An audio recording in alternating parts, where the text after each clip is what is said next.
Hey everyone, and welcome to today's Shop Talk. We are here with Scott Walther of Sendero Homes. He is the president, and we're really excited to chat with you guys about your company, Sendero Homes, and what makes it different.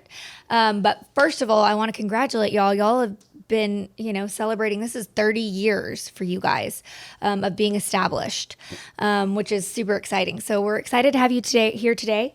Why don't you kind of start us off and let us know a little bit about the roots of Sendero. I know that they started, back in 1994, Mm-hmm. Lance Haley and Cosmo Palmieri. They both went to UT Yep. and had this vision for something great, right? And Yeah. so that's where kind of Sendero Homes came to life. And I know that you have been with the company a little over 13 years now, and I know that y'all have created some really, really unique offerings. So why don't you, let's back up a little bit. Why don't you give us a little bit of your history of kind of where you came from and how you ended up here in Austin with Sendero? Yeah. Well, thank you. Well, thanks for having me. Appreciate course. it. So a little bit of my past. By trade, I'm an airline mechanic. When I got out of high school, married my high school sweetheart, Julie, and we kind of went through college together, which mine was a tech school at Colorado Aerotech. So became an airline mechanic. From there, I got moved down to Phoenix is where I found my first job and was doing some mechanic work. And I found that the airline I really wanted to work for was Southwest Airlines. Mm-hmm. And so they were in Phoenix, and I just worked really hard, but you had to have 2 years of experience to get in there. So I was working some days, some nights, doing everything I could to impress the people at Southwest Airlines. Got on there. At the time, I was the youngest mechanic hired. Really enjoyed it. And as I got hired on Southwest, then things started moving me around. So we were in Phoenix, and then I went to Dallas. And then when I went to Dallas, then I went into management. So that was kind of a whole deal. I felt like that was home. Mm-hmm. I didn't think there was going to be anything different. We had our first child, Cody, and while I was coaching him, I met some people, some friends through coaching, and one of those people owned a construction company in Austin. And we got to be friends and got to talking, and he enticed me to leave Southwest and come to Austin and manage his construction company. Well, growing up, my dad was an accountant. Had an uncle that owned farms, trucking company, and also had an uncle that owned a construction company. Mm-hmm. So growing up, I did all of that. Right. I was anywhere from fixing a tractor, fixing a car, working on the farm, working on a roof, Right. kind of doing whatever. So it wasn't foreign to me to do construction. And so I came down, started managing his company. He closed his company, told me he couldn't move me. And I had brought my family to Austin. We loved Austin, and so started my own company and figured, you know what? Something's meant to be here. So started my own company, and doing that, we lived in Steiner Ranch. Cosmo, as you said, started Sendero in 94, and we got to know each other, friends of friends, and all of a sudden we were competing a little bit like friends that were doing projects.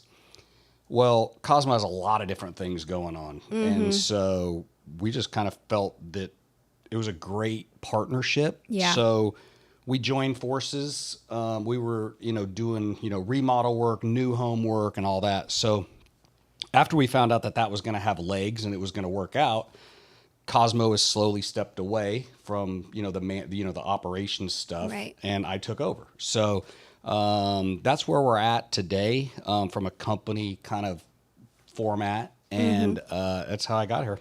That's awesome. Well, I mean, clearly being an airline mechanical, engineer, to me, you probably love building things. Mm-hmm. So you're right. I feel like construction kind of goes hand in hand. So that's super cool. Well, that's awesome. Well, why don't you tell us a little bit about Sendero Homes? Now, I know y'all build custom homes, right? You build anything from, 3,000 square feet to 18,000 square feet. Your clients' homes have been featured in, Luxe magazine.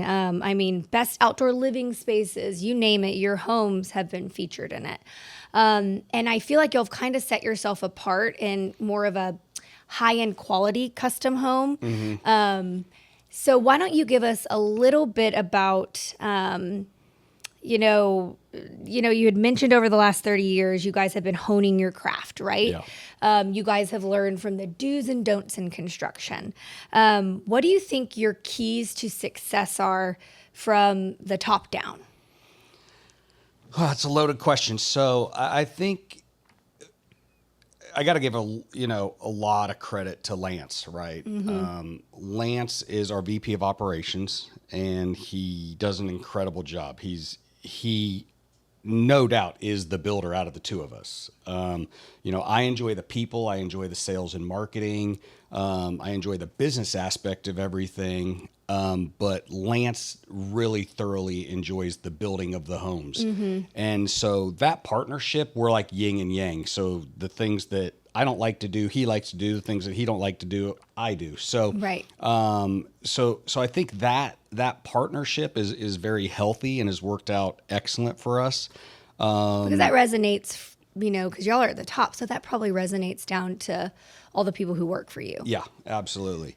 And so then it's over the years building the right team, finding the right employees, creating the Sendero way. I think that's something that we've been doing over the last 10, 12 years is who are we? Who do we want to be? What do we want our houses to look like? And what do we want the finished product to feel like when we're done? And so that's something that Lance has done with the team. They have weekly meetings. And so not every Wednesday they're maybe making something better, but they're always consistently trying to figure out how to make our houses better. I think the other thing that Sendero does, and we want to always focus on, is you can't just make everything better with no budget in mind. I mean, you have to find ways to, be efficient and, build relationships with people, but you can't just keep spending more money because then the price of the home gets just out of control. So I think one of the things we've done that separates us from other builders is just the fact that we build a very good home for a very good price. So that's probably one of the main things I think we've done an excellent job on. Some of the tools that we use, shout out to NAHB Builder 20. We've been part of that group for 13, 14, 15 years.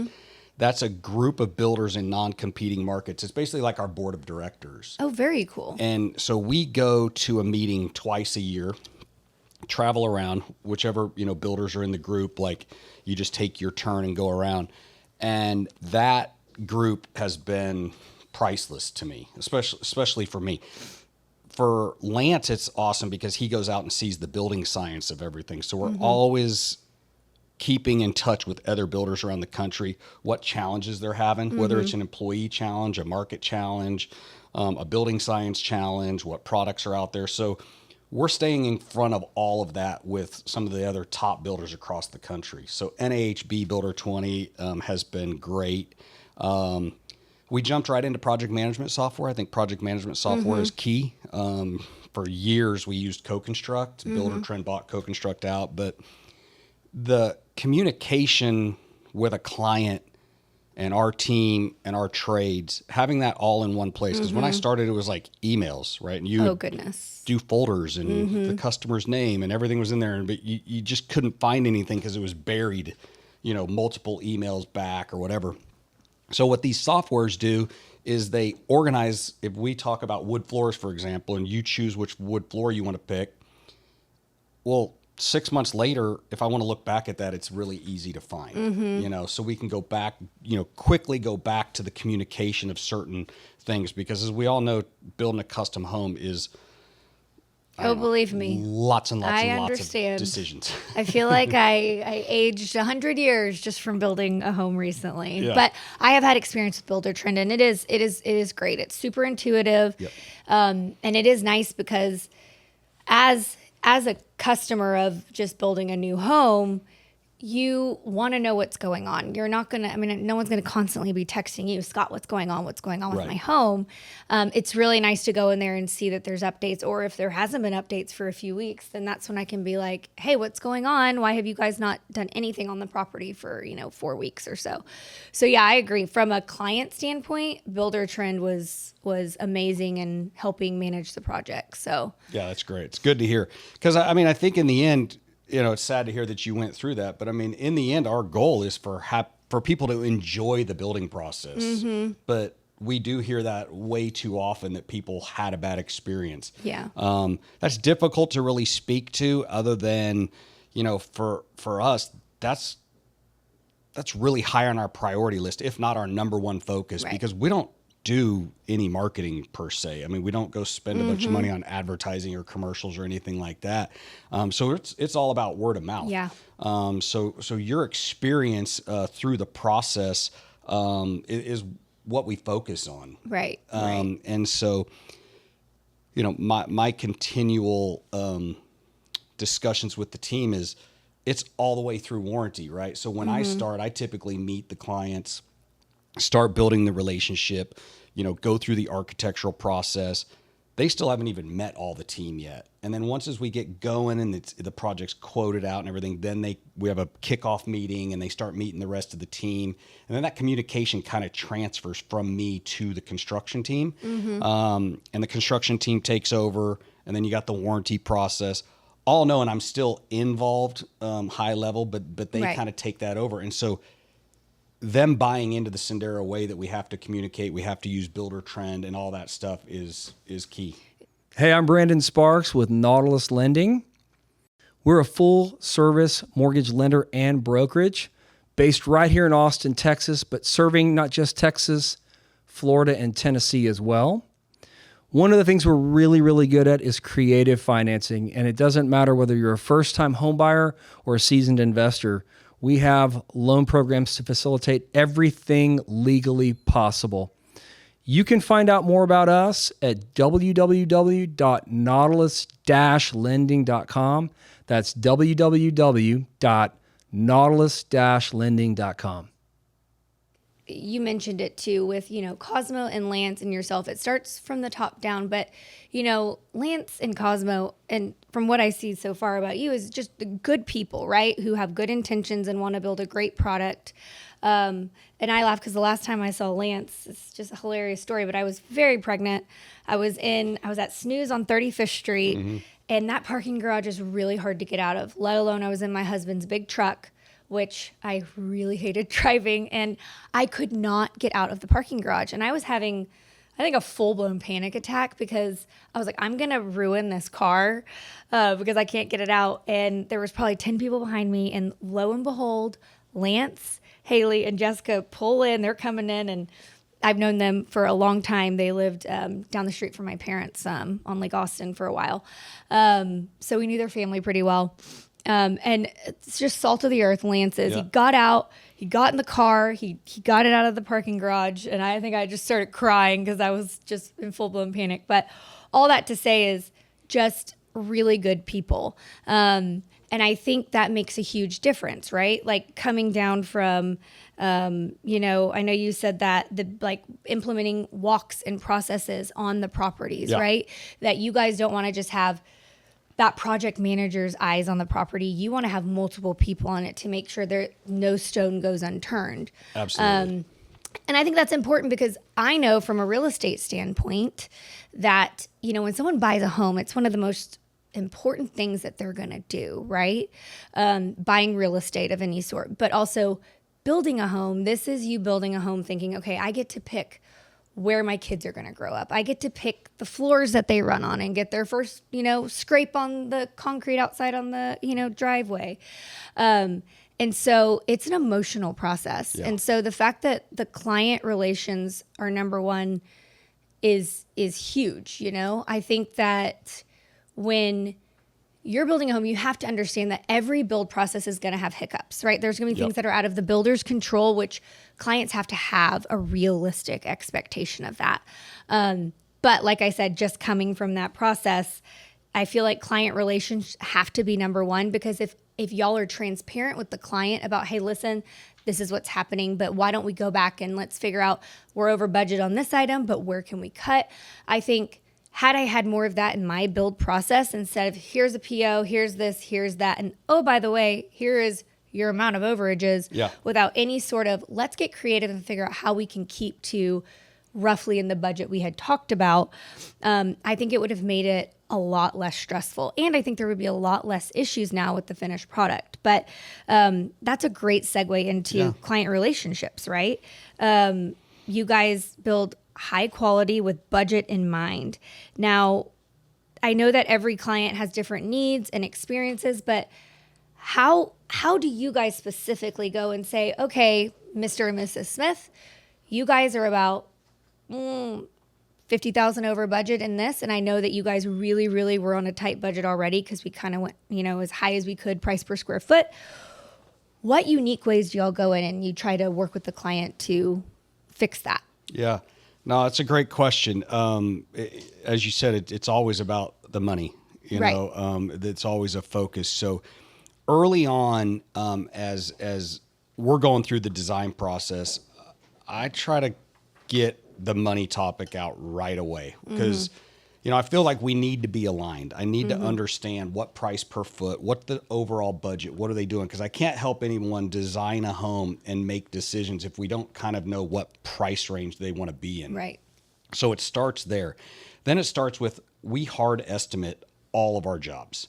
So we're not guessing. We're not going off necessarily, what we think is a typical price per foot.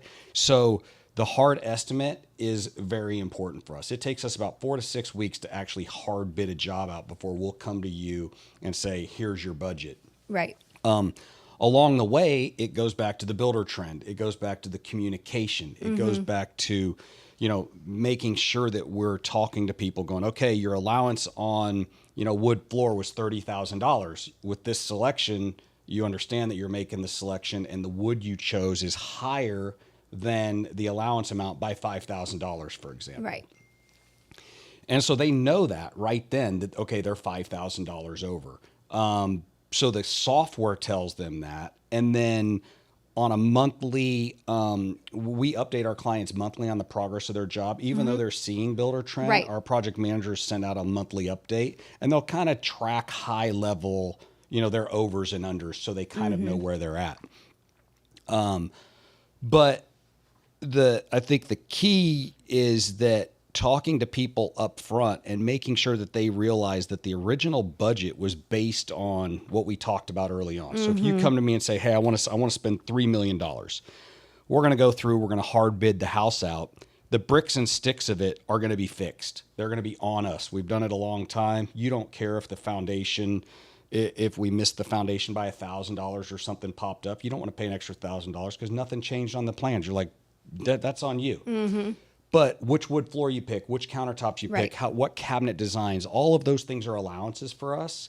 And so the communication early on that the original budget was based on, our original construction budget was based on the budget that you wanted to build the house for. So if you go out and start shopping and start choosing nicer stuff, more expensive stuff, and vice versa, you can choose a little bit less. They understand that that's kind of the process going through. Because for us, it's really difficult because most people don't want to wait. When they decide to build a house, they want to go. And so to make all of those decisions before you push the start button so every single thing is very difficult. Because if we choose a wood floor today, that wood floor might not be available when we go to order it in, when we need it. So you can't really make the wood floor selection when we're getting into contract. So I think it's just that constant communication of the budget is key. The other thing I think with the clients that I talk to our team about a lot is you don't know what they don't know. They've all had different experiences. Maybe they've built a custom home before. Maybe they had a bad experience. Maybe they had a good experience. So continually trying to talk to them and understand and meet them where they're at. Some people are quick to make decisions. Other people take longer to make decisions. We don't know that until we actually get in and start going. And so we have to meet them where they're at versus Right. thinking that they're going to come meet us where we want or need them to be. Mm-hmm. So I think that's, some of the challenge, with employees and stuff like that at times. You got to find people that are willing to meet people where they're at. Yeah. So yeah. Well, that's, I mean, that is already, I'm like, oh, that already sounds like light years different than what I experienced. But, you guys also mentioned you have such great relationships with your subs, your trades. And we saw a lot of issues with that during, especially during COVID and ever since then, people not showing up for jobs or, oh no, my guy did another job or did this. So that's super important because it helps you guys stick to the timeline, right? Yep. Expand on that just a little bit about why those relationships are so important. Absolutely. So most of our trades have worked with us probably, 8-10 years or more. So the trade relationship, I believe, I look at all of our trades as they're part of Sendero because without Right. them, we can't be us. Right. So the relationships, we pay them quickly. We pay them fair. And we're loyal. So when times get tough and they're trying to figure out who do they go work for, or, I take that back. When things are really busy, we get priority because we've Right. taken care of them in the slow times. Right. So I think that's the relationship over the years that they see, well, Sendero's not going anywhere. They're always going to take care of us. If we have 8 houses or 12 houses, we're loyal. So I think the bond that we have with them is based off trust and loyalty. The other thing that is really important for the trades is I think they enjoy working on our projects because our builders and our project managers are ready for them. So trades don't like someone to say the job's ready and then they come out and the stuff isn't ready. Right. So then it's kind of like the whole cry wolf thing.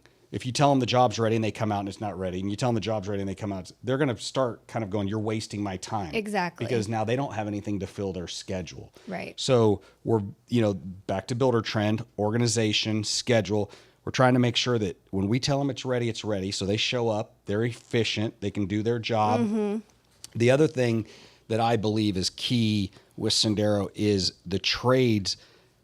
They all blend, not all, but they blend with the person before them and the person after them. Right. And Yeah. so them knowing each other is awesome. Well, it's like a family. Oh, it's so rewarding to go in there and see our electrician talking to the low voltage guy, talking to the, maybe the framer or something, or the plumber, something needs to move or whatever, because they just work it out because they Right. all know what the Sendero way is. Well, and like you said, like what the Sendero way is, to me, I feel like you never question if the framing was done correctly, or you never question if, oh, wow, if maybe, the framer had a new apprentice and he came out and maybe he did, they're going to come out and they're going to make it right.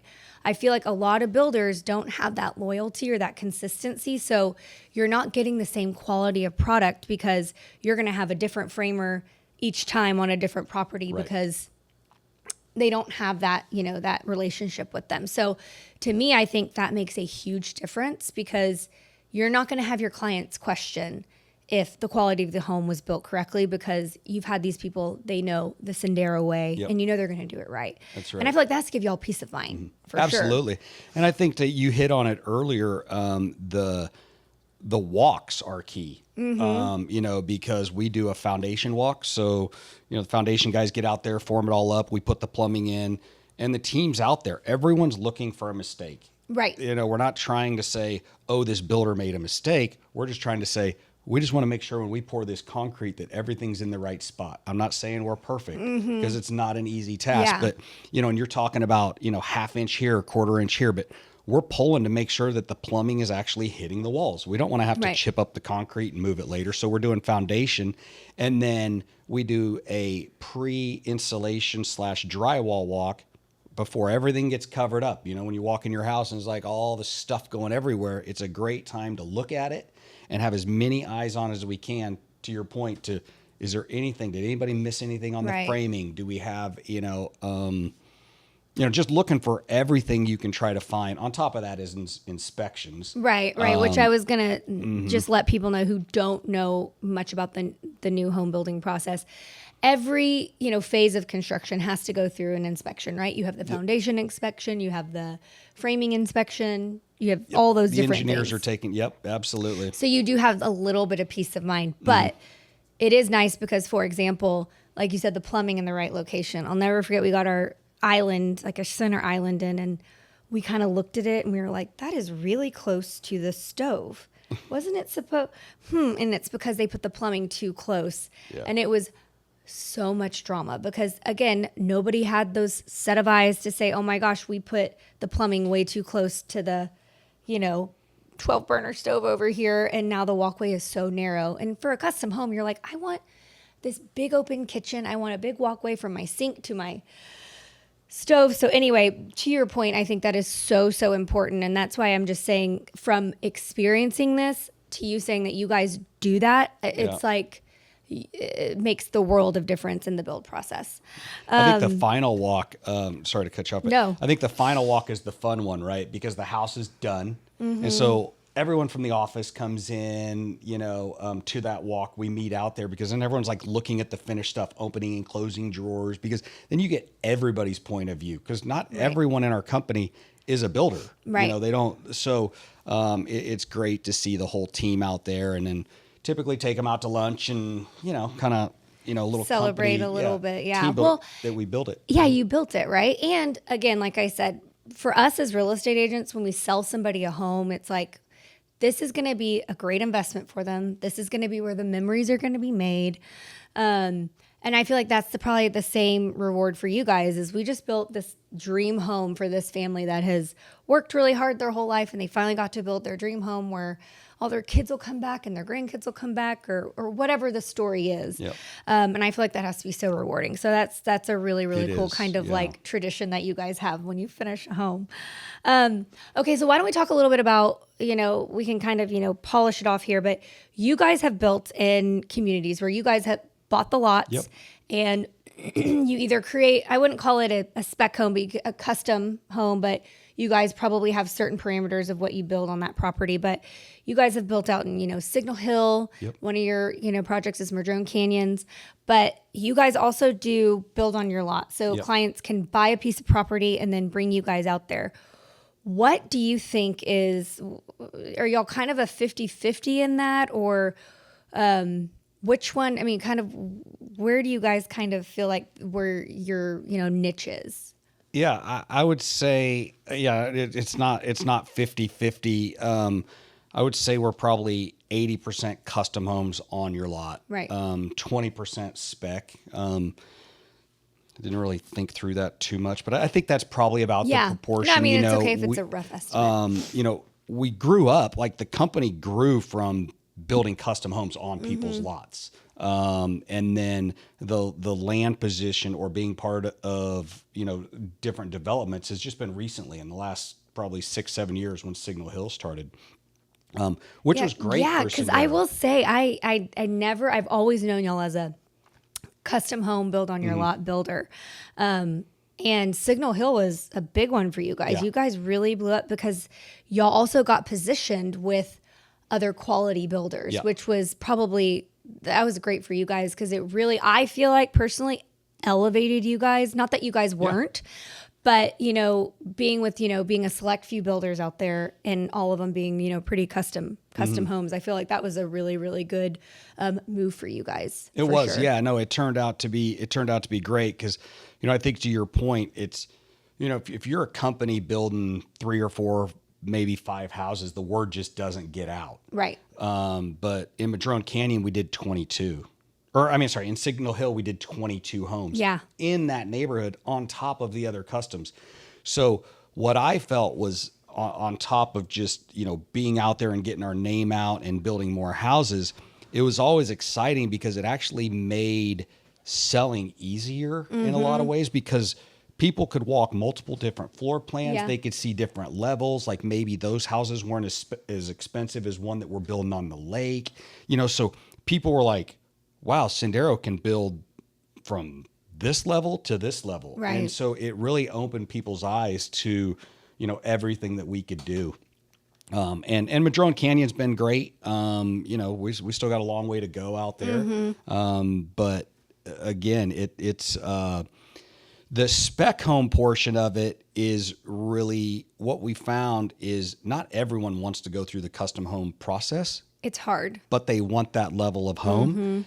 And with our experience and our relationships with architects and all that, we just think it's great to be able to build a few spec homes to have for people that, to kind of feed that part of the market. right? Investors have come to us. We work with different investors as well. They'll come to us and go, hey, did a great job building my house. Like, can we invest in some more real estate? And so we kind of created a spec program with investors that we've done that's worked out great. We just kind of rinse and repeat that. But we typically do, if we're building 10 homes, we'll do 2 specs, 3 specs, kind of thing. So, it's been great. Yeah. Well, and to your point, a lot of people, it's very different than, when people say spec homes, I feel like they think, oh, it's, short ceilings and this and that. Yeah. But with you guys, that's why I like to say like a semi-custom spec home, because you'll probably do the taller ceilings and the larger, counters, and whether it's cabinets all the way to the ceiling, stuff that makes it feel like it's more custom. And bathrooms have different tiles and stuff like that. So I think that's important to note. No doubt that the quality of the home, it's all the same trades, it's all the same people. I think, what I would want to get out to people is spec is not lower quality. Exactly. Right? Spec to me in this scenario would be you didn't get to pick the countertops. You didn't get to pick the floors. But an incredible interior designer, an incredible architect, an incredible builder, all with their knowledge put something together. And if it's your style, you're like, this is great. I don't have to pick anything. I love what you picked. So we try to hit those down the fairway, where sometimes people will get a little bit crazy. And, for a while, blue was popular and people would paint islands blue. We're not going to go paint an island blue or green or whatever on a spec home. So you just try to hit those down, the middle of the fairway that, you're going to get a good chunk of the market. That's right. Yeah. Yeah. Well, and it's hard sometimes for people to visualize when you're building a 5,000 square foot house, how everything's going to look I'm a person, I have to see it, on the wall. And so I think sometimes it's an easier process, right? If you can just be, hey, here's what you're going to get. And you have some flexibility with picking this, and that. But anyway, well, that's really awesome. Well, I feel like a lot of people are probably wanting to know, we know the market's a little weird right now, but just, as we wrap up, why don't you give us a little insight on how the new home construction market's been? What are you guys kind of seeing on people building new homes or, wanting to build new homes? Kind of what are you seeing? Yeah, so I think no doubt the last 6 months, the market's kind of slowed down. I think for us, it's been very interesting. Over the years, seeing people build 6, 7, 8,000 feet, and then people kind of toning it back and building 4,000 to 5,000, 6,000 square feet. It seems like in the last year or so, that number has went back up. Yeah. So for us, it's not always about the quantity of homes, but just the sheer square footage, know? And so right now we're finding while we have less homes, they're bigger homes. Right. That's a market thing to me. So, kind of read into that what you want. But it's like the people that can afford those big homes, they're still building. They're still building. They're doing them. it. Yeah. There is a little bit of pinch on that, kind of 4,000, 4,500 square foot market. I feel, at least that's what we're seeing.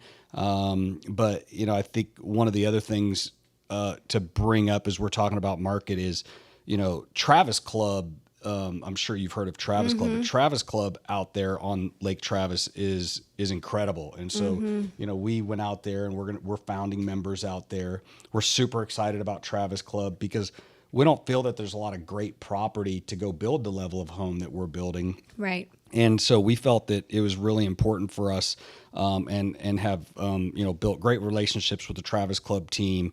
Super excited. Golf course is going in. It's getting all shaped. They're starting to cut roads in. So I think as these things pick back up, I think we're going to see, a lot of more action out there. So, yeah, that's exciting. Yeah, we had some slowdown, but I think it's. I mean, that's in everything, That's right? right. You know, real Yep. estate, all the above. So, well, that's exciting. That's really exciting. So that's kind of y'all's new, I guess if you were to say your new venture is Travis Club. Yeah, absolutely. Yeah, Madrone Canyon Travis Club is kind of our thing. We're up doing a couple on that overlook Lake Travis. Yeah. And then Driftwood as well, right? Driftwood. Yep, we're down there with them, and it's been a great ride. It's been a lot of fun. I think Austin's incredible. So the other thing I'd like to maybe hit on is the architect portion of it, and a lot of people will come and ask me about design build or outside architecture kind of stuff. Yeah. We're not a design build firm. We made a strategic play on that several years ago that we really enjoyed the collaboration with awesome architects in Austin because there's many. Yeah.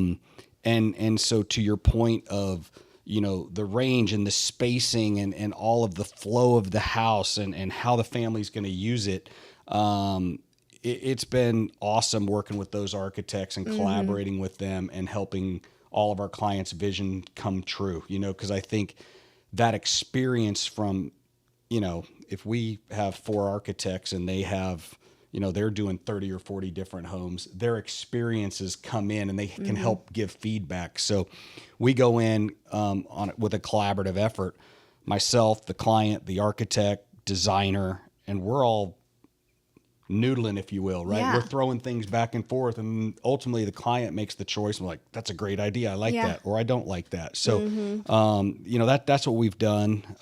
Which I think is so important because as much as being in real estate for a long time and knowing how houses flow and being in homes, when you're designing your own home, sometimes you're like, oh yeah, that seems like it's a good size room or that's a good size height. And then, when push comes to shove and you're building the house, you're like, oh my gosh, that room is too small. That's right. Why did nobody give me that piece of advice? Hey, that's probably not a great idea. Yes, your daughter's only 5 right now, but when she's 15 and you're still in this house, that room's going to be too small.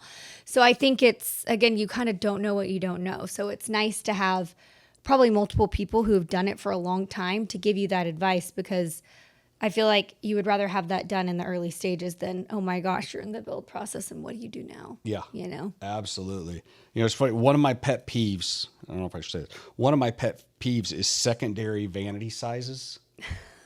Because like when you have someone come over to your house, a guest, they're going to be in there and they need some space. Yeah, they need some space. Yeah. And so sometimes they'll do these 3 or 4 foot vanities and I'm like, 2 people can't go in there and get ready. My guest can't, go in there. So anyway, I like to, stretch that out a little bit and bring just simple stuff like that. Yeah, up. and Are you sure about that? And if it's your daughter, like I have a daughter in college right now. She don't want a 4 foot. She spreads out the whole 6 foot, She needs or whatever. the whole She space. needs the whole space. Yeah. So to your point, if the house is all designed and you're like, you start looking at it, you're like, wow, that looks small when it's built. You can't just go move things. Like you're kind of stuck with it. So I do think that is very important of just, the collaboration up front and making sure, the other thing one of the other things we do a lot of is to your point of room sizes, walk through all of our homes. Like I walk through and we got a tape measure. This room's 15 by 17. This room's 13 by 15. They're like, perfect. This is good. Or I want it a little bigger. Yeah. So that's very so important. Yeah. No, that's so important. Well, this was awesome, Scott. Thank you so much. If, people who are listening, they do not know about Sendero Homes, go look them up. Their reviews are amazing. Like Scott said, testimonials, word of mouth. And y'all have just a really, really good reputation in Austin. So thank you for sitting down and talking about y'all's processes and kind of what makes you unique. And I hope that, if people decide to build a custom home, that they give you guys a call. Awesome. So Appreciate thank you for being Thank with you. us today. Thanks, everyone. Thank you.